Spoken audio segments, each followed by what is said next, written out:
ഭൂമിയിൽ ഉണ്ടാകുമോ ഇല്ല, നാം ഈ ഭൂമിയെ വിട്ടു പോകുമോ എന്നൊന്നും നമുക്കറിയാൻ പറ്റത്തില്ല. കാരണം എന്തെന്ന് പറഞ്ഞാൽ കർത്താവ് വരുന്ന ആ ഒരു നാളും നാഴികയും ആർക്കും അറിയത്തില്ല.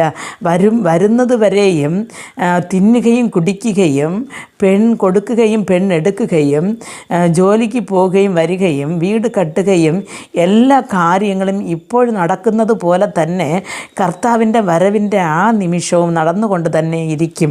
ആയതുകൊണ്ട് ഇപ്പോഴോ കുറേ കഴിഞ്ഞോ അല്ലെങ്കിൽ കുറേ വർഷങ്ങൾ കഴിഞ്ഞോ എപ്പോഴാണ് യേശുക്രിസ്തു രണ്ടാമതും തന്നെ സ്നേഹിച്ച് തനിക്ക് വേണ്ടി കാത്തിരിക്കുന്ന തൻ്റെ ഭക്തന്മാരെ ചേർക്കാൻ വരുന്ന ദിവസം എന്ന് അറിയാൻ പാടില്ല.